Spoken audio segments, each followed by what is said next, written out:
Jarra abba gada awe fanni fate dina lola tu salo tatila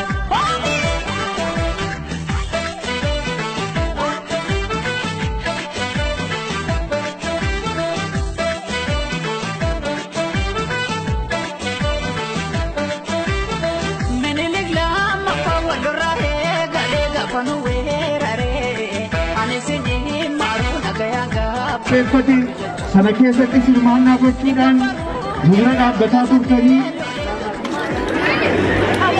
ammas akkasuma sagantaa addatti immoo kan hawwan keenyaan qophaa'e kasiniin hin qindaa'e jechuudha dura bu'ummaa keessaniin akka kanatti waan nu qindeessitanii akka kanatti waan nu sirreessitanii miidhagsitanii akka asitti argamnee guyyaa irraa sagalee keenya dhageessifnee hawaasa keenya saba keenya biyya keessa jiru bira dhaabbachuu keenya akkasumas obboloota keenya abbootii keenya ijoollee keenya biyya keessatti hidhaa du'a gidiraa adda addaan irra gahaa jiru kana sagalee isaanii asitti dhageessisuuf isaaniif obbolummaa keenya isaaniif baarsuu keenya bira dhaabannee akka sagalee keenya bakka jirtu dhageessisuuf indoomina kana gidduugaleessummaa fudhattanii ofitti baastanii jechuudha akkasitti waan miidhagsitaniif galatoomaa isiniin jechuun barbaada maqaa waldaa hawaasa Oromoo Kaaba Albartaatiin.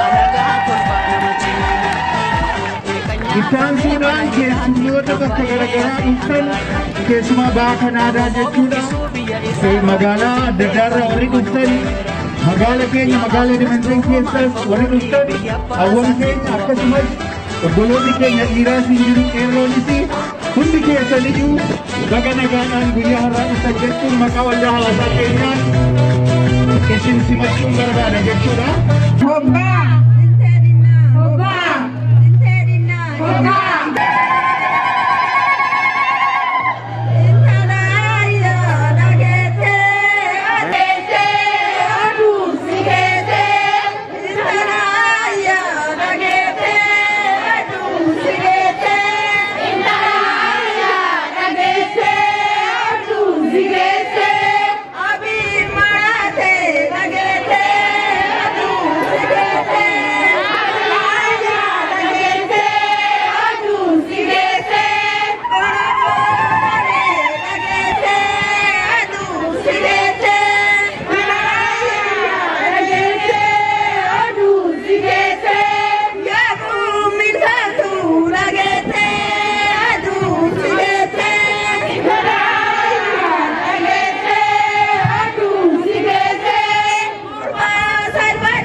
Kamna gota bakabu amajal kasota mutuba saguma bota dume cheke rompe kadamame ya abi yuya sidume ya abi yuya sidume ya natenga buya sidume tuna jalkamne kamna gota bakabu amajal kasota mutuba saguma bota dume cheke rompe kadamame ya abi yuya sidume ya natenga buya sidume ya abi yuya sidume Tidina buya sidume ya natenga buya sidume ya abi yuya sidume Jamatanya buya sititume, jamatanya buya sititume, pinchikin na buya sititume, pinchikin na buya sititume, buya sititume, pinchikin na buya sititume. Abhi basa nu base, wala sota nu babase. Abhi basa nu base, wala sota nu babase. Abhi basa nu base, na kanya nu babase. Abhi basa nu base, na kanya nu babase. Abhi basa nu base, na kanya nu babase. Abhi basa nu base, na kanya nu babase. Abhi basa nu base, na kanya nu babase. Abhi basa nu base, na